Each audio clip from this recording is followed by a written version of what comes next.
Yesu. Bana na Nzambe balinga na Yesu Masia.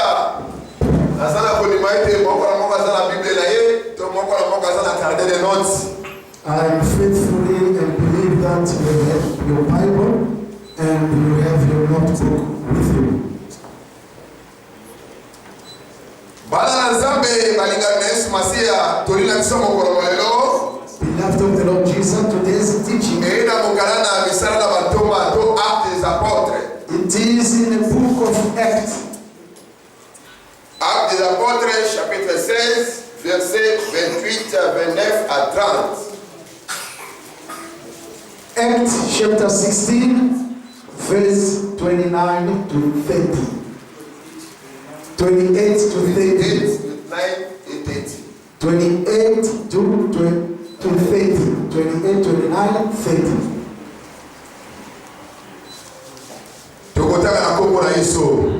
We read in Jesus' name.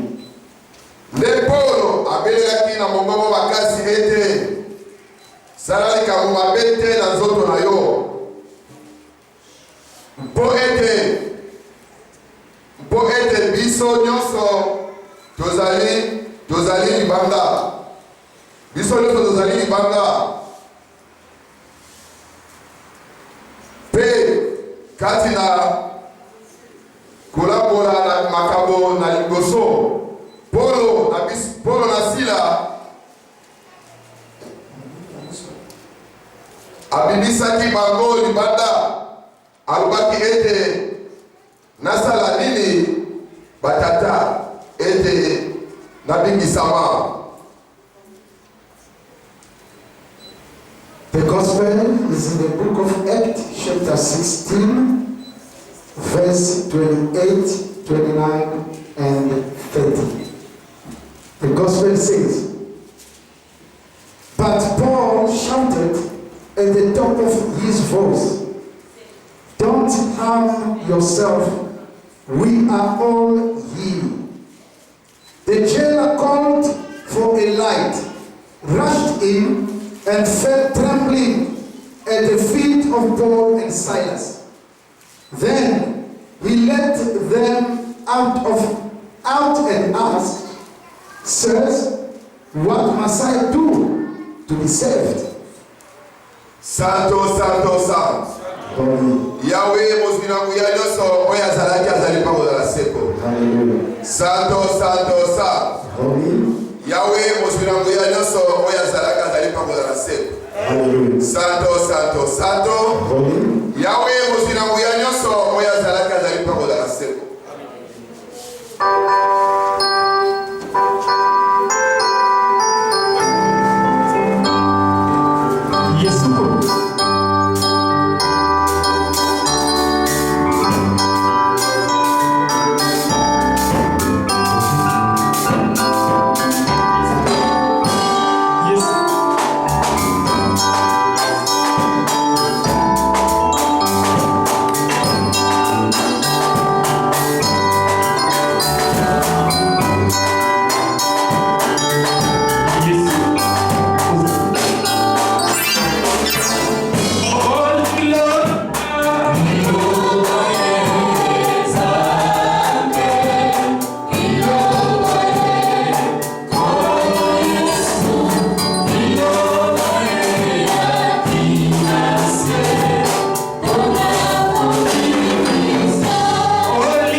nzambe la bolingo okumisa baosage na ma. Kolo tozongisi matoni maike na mboka na yo. Na bolingo monene kolo Yesu Masia. Oyoka molimo na nzambe à travers mosako évangéliste no mwana nzambe. Kolo Yesu Masia la monte ezala mosako kolo Yesu Masia. Olata mwa balata la bakolo Yesu Masia. Na pesi libotano na maboko na yo. Eza bana bazela kolo beli bisa bana bango epai na yo. Mosi mwa tereza yo mwana nzambe. Dekimia nguya na yo ekamba bisole bombe baseko. Amen. Amen. Kimia bogoto bolingo mosemo na kombo na Yesu. Amen. Bota. Bana nzambe balingamina Yesu Masia. Children of the Lord Jesus. Tukozoma Yesu makwe masanto. We are going to remind again the gospel to those who couldn't find it, or those who are delayed. Today's gospel, it is in the book of Acts. In Lingala is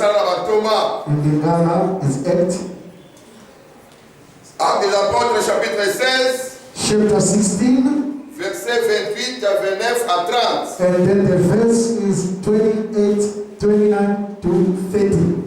We read in Jesus' name. Ne Polo abelaki na mongongo makasi ete salo likambo mabe na nzoto na yo te po ete biso nyonso tozali alomaki mwinda akombaki na kati na kolenga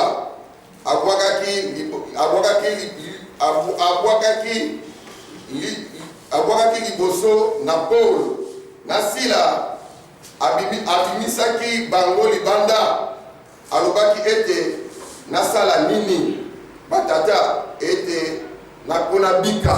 Amen. Amen. The gospel says, but Paul shouted at the top of his voice, "Don't harm yourself, we are all here." The jailer called for the light, rushed in, and fell trembling at the feet of Paul and Silas. Then he let them out and asked, "Sirs, what must I do to be saved?" Amen. Children of the Lord Jesus, as you read the Bible and you truly understand, because the time has come so that the priest will be blown for you to be saved. What God came to recommend to you, beloved of the Lord Jesus, who was Apostle Paul? Apostle Paul was the servant of God. They were doing the work of God 2 by 2. There were 2, Apostle Paul and Silas.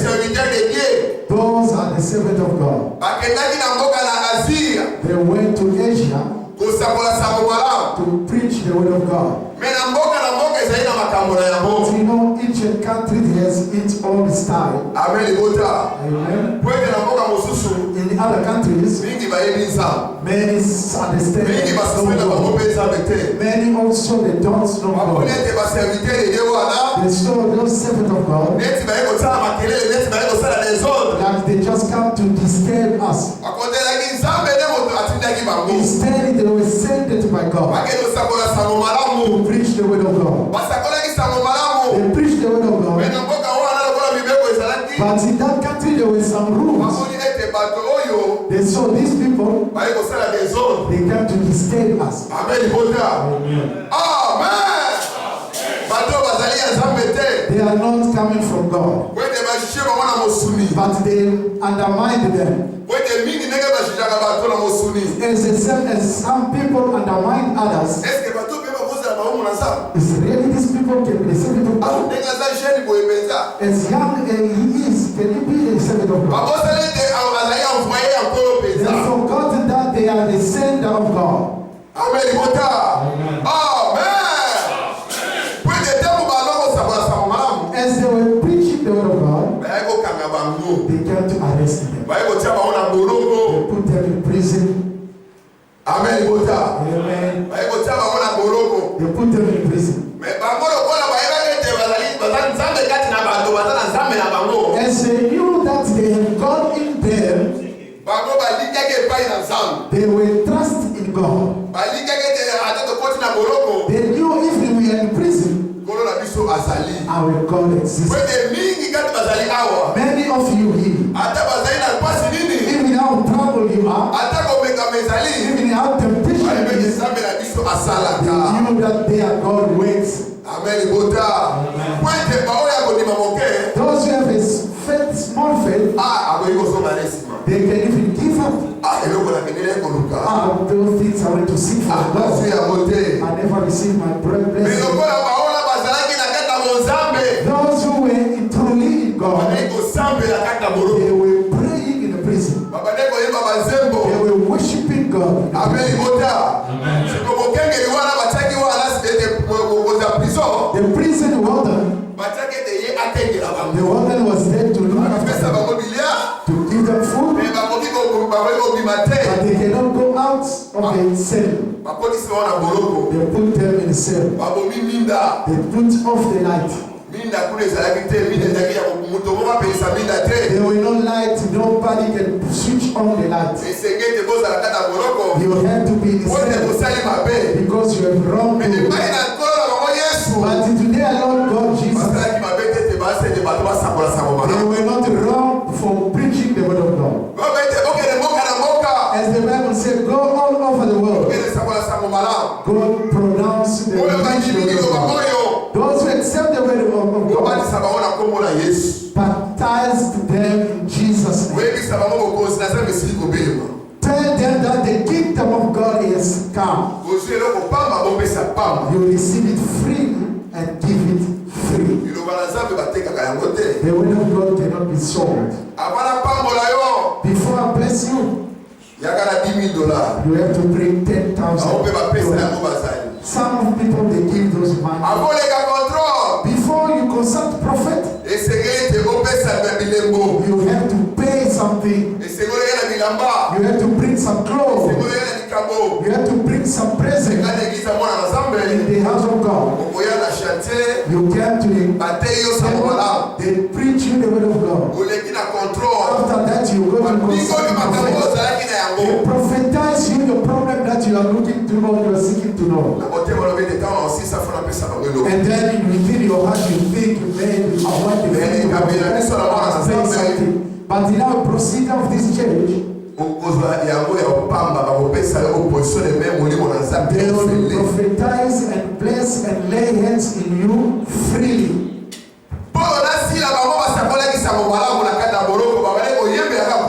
Apostle Paul and Silas, they were preaching in the prison cell and worshiping, praising the name of God. And the Gideon was the warden of the prison. He was falling deeply sleeping. Amen. But when he rescued people, he never slept. Because he arrested the servant of God, and then he fell asleep. The servant of God are praying and worshiping. Amen. The servant of God, they were praying. They are sacrificing. They are making sure that you have peace in your life. And the guard, the warden in the prison, once he slept,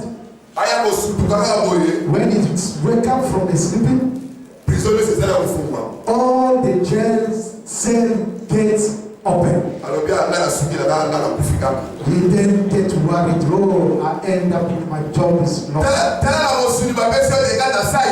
And they look at you in physically, they given you some size or some ties. They say, look at after this size. In these tracks that are here, many different things are around here. Don't sleep. Amen. Amen.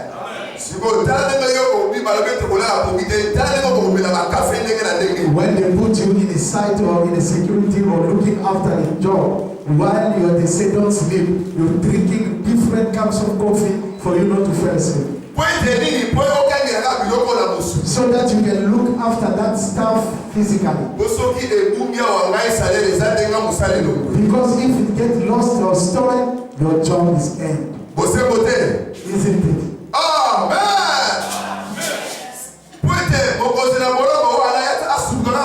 That warden in the prison, when he wake up, he noticed that all the gates in prison is unlocked. Amen.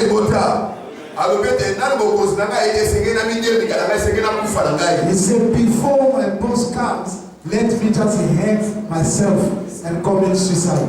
Amen. Before they touch me, let me just kill myself. Many of you here, God is not blessing me. Let me just kill myself. This world don't like me. That is you say. Because your knowledge ends there. You are in front of war. You don't know what to do. You forget that God who created you, He is there with you. Beloved of the Lord Jesus. Be in faith, be in trust, be faithfully. Your God will always your Lord will never give up on you. No matter the trouble that you are experiencing, God is your Savior. Through the fight that you are going through, knowing that God is with you. Paul and Silas, when they were in the prison, when they went through the cell, they were not scared. They went into the cell. But look at how trouble getting to the warden. He said, me, I'm going to die.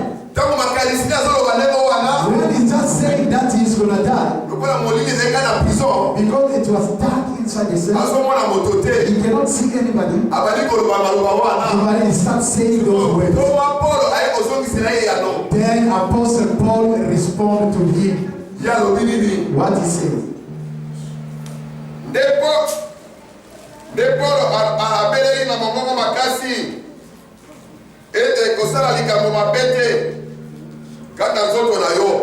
Apostle Paul said to him, but Paul shouted at the top of his voice, don't harm yourself, we are all here.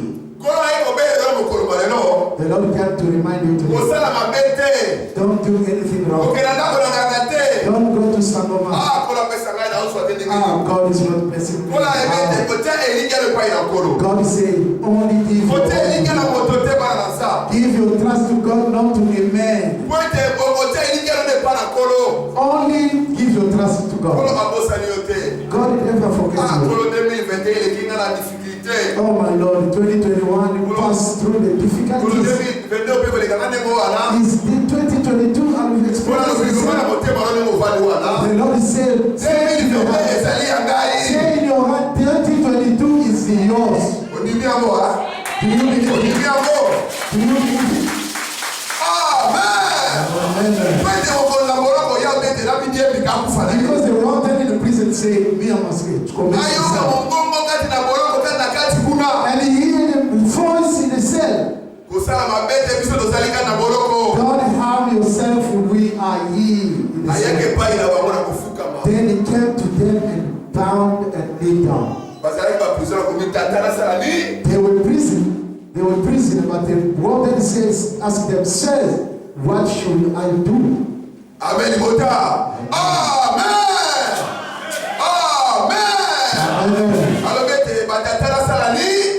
Said, what should I do? Amen. He confessed and said, these people are truly the servants of God. Amen. He knelt in front of them, as the Bible says. They pray for him. He called all his family. Amen libota. Amen. Amen balingami. Amen. Amen. Mais quand était yete na munenge nimeko na bango ete tango yo bimisa poser senge ba bomba c'est pas comment qui est ce qui mokete. Amen libota. As the rules and the law say, if you free the prisoner, they have to kill you, but they never kill that warrior. Amen libota. Amen. Amen. Amen. Kola iko senga na mo ni ndeko mo ba ndeko mwasi. The Lord come to ask you, brothers and sisters, that brother, he was saved with his own families. The Lord came to ask you today, as you accept him as your Savior. As the scripture says, one of you believe in God and all his families has been saved. Amen. Amen. The Lord come to recommend from you. Have faith. Your Lord will do upon you. No matter how difficult it is, people they see me like nothing. Oh my Lord. Your Lord will do something for you. He only asks from you to open your heart. He asks from you, don't worry. Amen. In the old time,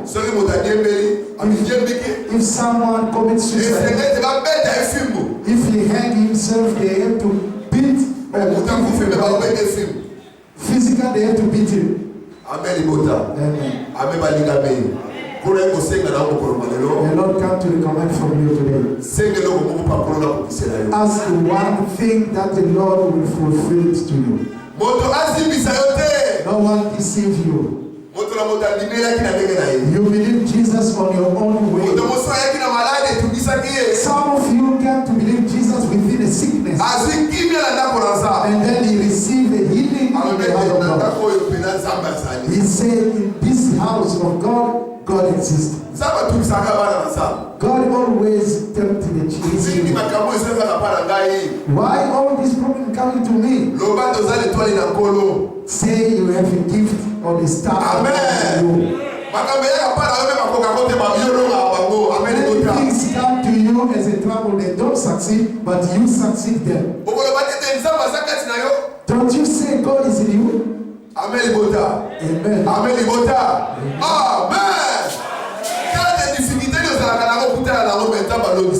There is many difficulties you experience, but God always is on your side.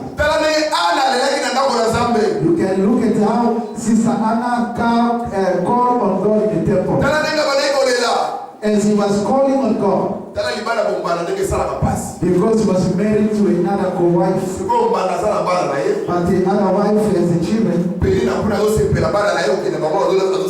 name of Perina has a children looking after her children. But the Anna has no children, motherless. As Anna has a trust in God that she believes to, that God will do something on her one day. Anna wanted to divorce. The husband said, no, me, I love you always. Why you want to divorce me? Children of the Lord Jesus, don't just decide to any of these things. The husband cancelled her. And she came to the house of God crying, calling on God, sweeping the temple. The Holy Spirit through the prophet Eli. The Holy Spirit said through the prophet to speak to that sister Anna. The Holy Spirit through prophet said, Sister Anna, why and how long you are going to continue getting drunk? Listen to the answer of a child of God. She responded to a prophet saying, my Lord, I am not drunk, but there is a problem is troubling me because I am motherless. Amen. As you are here right now and sitting, the Holy Spirit, through one of the men of God, my sister, how come you are always this way? What kind of an answer you are? The kind of an eyes you are going to look into the man of God. Amen. You don't know the which or what word that will come out of the man of God. Oh my Lord, I haven't done any wrong. I need my God, my Lord, to bless me with a husband. I need the Lord to bless me with a work, a job. My brothers, you see, I won't come. You can see they say me I'm a wrong person. They are gossiping against me that I'm a motherless. The prophet said to Sister Anna, let your prayers be fulfilled. That is how she gave birth to a child in the name of Samuel. Listen and compare the children from the Penina and the Hannah. The children of Anna and the Penina, there's many and much difference. The hope of a non-blessed person will never go for nothing. God has given us through the day that He has put us in trouble. Amen. Hallelujah. The Lord will bless you through the day, all that you experience the difficulties. The time of fasting, sleeping on the ground, on the floor, praying.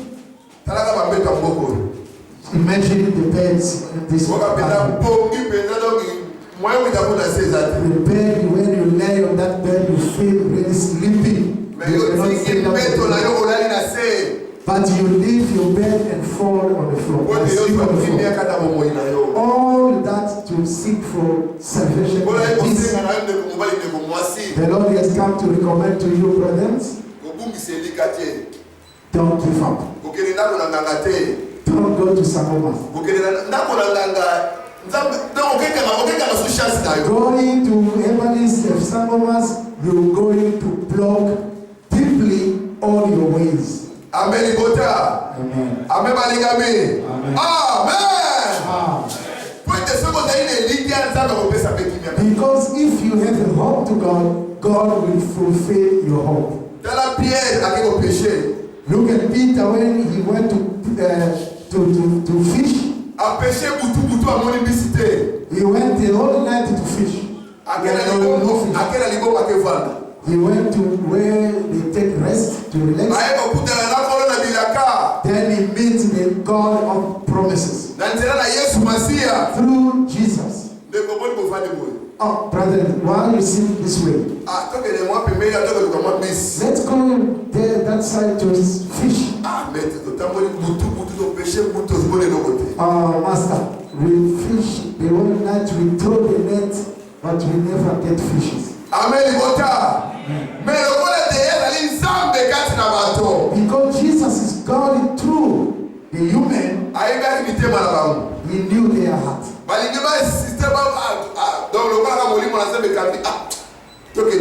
They almost hesitate through the word comes out of Jesus, but they think, they say, no, this word comes from Master, let's go. But at night, Peter went to the same place to fish. Amen. He never gets his fish. As he went down that he get with Jesus, Jesus said to them, throw your net. Once he threw the net, as he sprayed, when they pull it back, it becomes once they pull in the net, they couldn't pull the net. When Peter looked at Jesus, say, oh, praise the Lord. Hallelujah! They were so joyful. I seek for a job all over, but I never get a job. But someone holding your hand, that he said, you go in that house, that door is a job. But I passed through this way to seek for a job. But God just did confuse you. Because you are not understanding who is truly God. Brethren, understand. Once you do anything within your faith, God will make it accomplished. Is this really going to succeed? That is the child of God is asking for something. Then he opened the Bible, my Lord, why have you forsaken me? The Lord will never forsake you. He said, have faith. Hold on in your faith. Lord, you say you bless me, I will receive. The Lord is preparing you, my brother and sister. The Lord they didn't come to beg or take from you. Because he cannot take from you. He says he will give you. You want the one that comes through from your heart. As your heart is truly open to do something, that's how God will appreciate. But if you go to seek for ritual, you're only going to put your family in the you say something, say, our brother, our sister has madness. Children of the Lord Jesus. The Lord came to remind us. Step up to the prayer. No matter how trouble is, stand up in the prayer. Don't be lazy. Hold on in the prayer. Amen. Amen. Hold on in the prayer. The Lord will never forget you. The Lord knows your blessings in front. Someone will come just to deceive you. Amen. As you have a good understanding, you have to understand that is the work of evil. Come to the house of God. Come to pray and praise God for you to give us. As you hear, the Lord come to us to you, brothers. Stand up. Through the prayer, through the house, coming to the house of God, the Lord will bless you. No matter how difficult it is, the Lord will succeed you because He is your Lord. You can look at many friends you had, but they are no longer living. But you still living. Why don't you praise the name of God? Keep it. The different or the remaining will come to the peace in Jesus' name. Santo, Santo, Santo. Yahweh Mosilangu Yanyoso Oya Zalaki Azalipia Mozala Seko. Santo, Santo, Santo. Yahweh Mosilangu Yanyoso Oya Zalaki Azalipia Mozala Seko. Santo, Santo, Santo. Yahweh Mosilangu Yanyoso Oya Zalaki Azalipia Mozala Seko.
Santo, santo, santo. Yahweh mozina buya nyoso oya zalaki azali pia bozala seko. Amen. Amen. Amen. Est-ce que vous allez? Amen.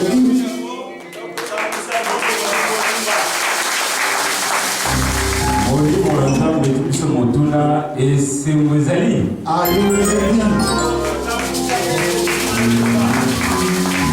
Bolo apambola bino, apambola bino, apambola. May the Lord bless you, bless you, bless you. Amen. Moko na moko esika zali. As you sitting here, azali na Bible, atangi Bible makomi ya Yesu Kristu. As you read the Bible, you understand the gospel, the development of preaching from the priest, what he has told you. Amen. Oyoki mate malamu ndenge sila na Paul ndenge batambolaki pona bosala misala na nzambe. You heard the development about Apostle Paul and the Silas on doing the work of God. Elikia na bango makanisi na bango ezalaki pa mokonzi Kristo. Their thought, their mind was to Jesus Christ. Ndenge ozali wana ata yo meliti te na tongo, ata yo lete na pokwa na oyo meliti na tongo, na oyo ale na pokwa ozali kaka ndenge moko soki bolati bilamba. As you are here, those who had the breakfast in the morning and those who had no breakfast in the morning, if you stand together by wearing your clothes, you look the same, no different. Motema na mbe bate po ye amelaki tina tongo ye ale motema na mbe bate Elikia na yo ezala pas Seigneur lobi pe ko belati lokola ye lobi pe ko lia lokola ninga yaki. Your heart mustn't be worried because he had breakfast and you didn't. The Lord said that you only trust in God because tomorrow it will be your day. Yesu masina kati na molimo apemi boye. Soki okososola maroba oyo, soki okososola mateya oyo, église yo kokangate buzala bonete. The Lord is saying that if you truly going to understand this word, you're going to understand the teaching of Jesus, this church or this house will never be dry. Pona nini Elikia na bino ekepa bato, Elikia na bino ezapa mo conséquence. All this is happening because your hope, your trust is not to Jesus. Your trust is in the world through the human being. Amen. Olandi malamu ndenge Gordon asemboli awa. Yo soki okepa nganga aji basinga te yo po apambola yo aji basinga akango na makolo atio na loketo nganga afungoli manzela to akangi banzela na yo. You heard here from the priest, you going to seek for help from someone. When you go to seek for help to get some ritual, and you end up there, he given you some wires that you lock on your feet, you lock others in the waist. Is it that to block your ways or to open your ways? So que le nazana tapa awana tena singana kangena nzete tamana kotambola. If I have a sheep here with me, then I put a wire on the sheep and locked that wire to the tree or a piece of wood. Is that sheep can go away? Yo, ukota kina ndaku wana bataki basinga na loketo na loketo tina maboko. Bakanga ki banzela na okome lokola tapa kotambola te partout kotambola e ko marcher to yeba ya moto. Where you went for ritual, anything they did give you, the wires put in your waist, your feet, or hold this, all that blocks everything of you to achieve without you knowing, without your knowledge.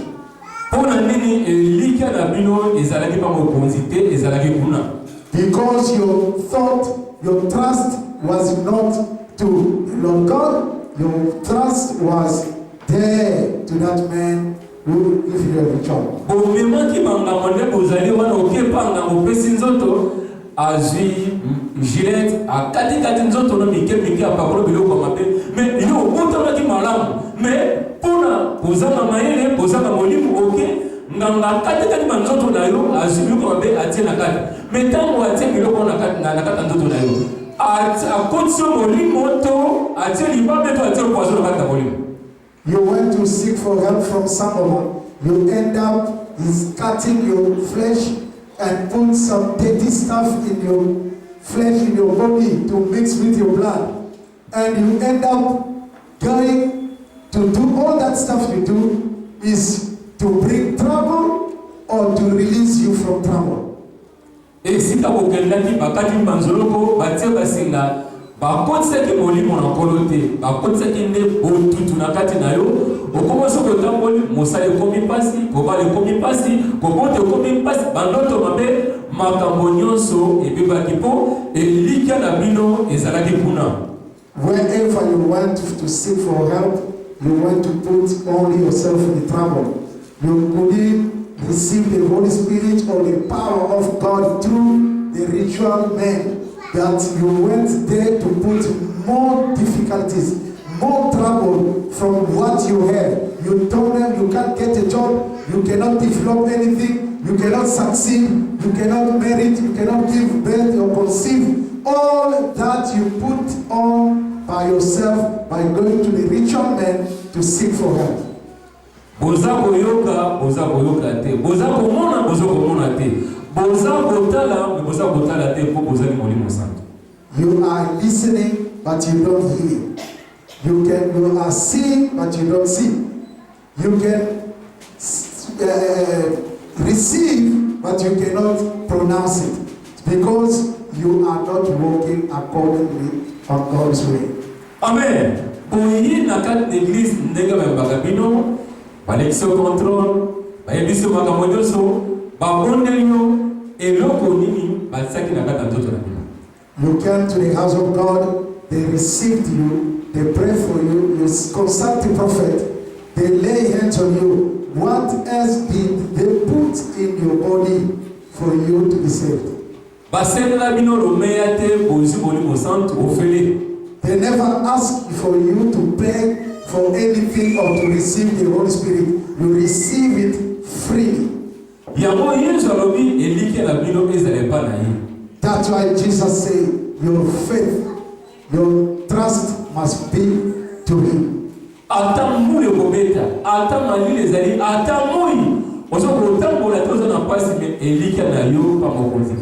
No matter how rain, how hot it is, how coldness it is, you give your trust to God by coming and worshiping Him.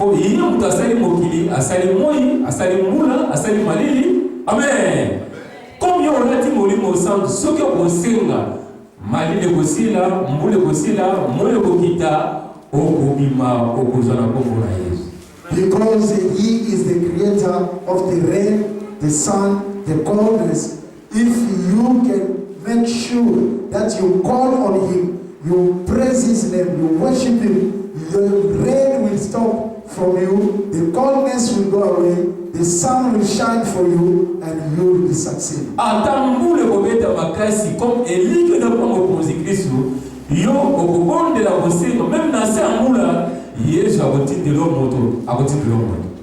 Even how rain it rains, no matter how coldness it is, as you trust in God and you have your faith, you come to God and praise His name, the Lord will send even someone on His own way, you will be succeed.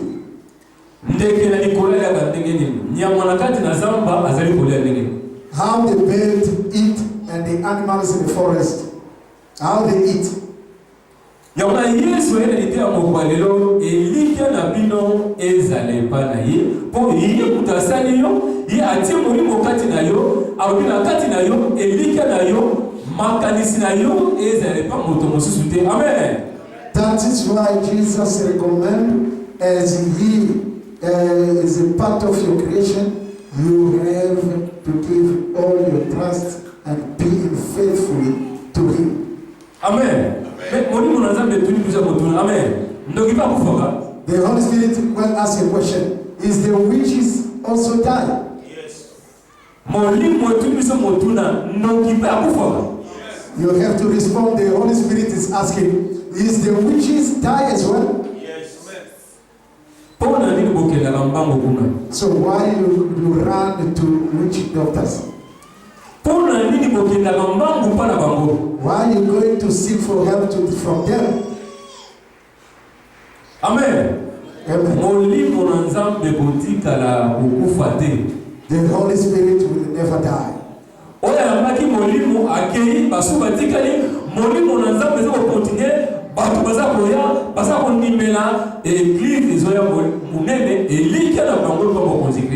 Even those who receive the Holy Spirit first, before to initiate others, will pass, and the church of God, the Holy Spirit will continue manifesting, will continue growing the church of God, because it's lived by the Holy Spirit.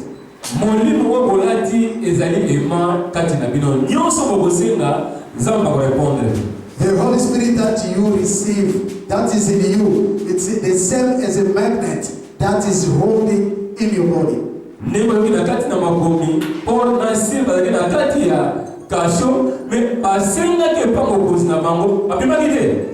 As you heard to the development from the men of God, that Paul and Silas, they were in cell, prison cell, and they were calling to God and they asked to God, they were out of cell or out of jail.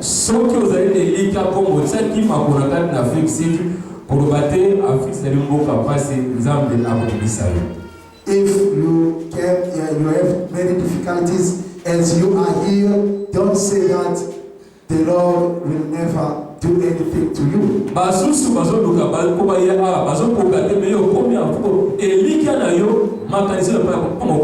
Even to those who traveling, many they are trying and they are looking the way to travel, they couldn't make it, but you have that opportunity from God as a favor to travel. Be appreciative of what God is doing.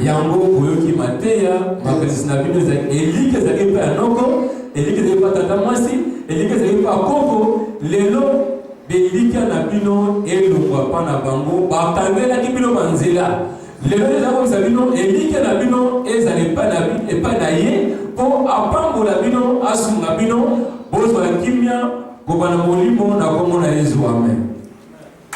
That is why you have to trust in God, because all your hope and trust that you gave to your aunt, to your uncle, to your grand, that is not did go well. But give your trust to God, come to worship Him, be in faith to Jesus.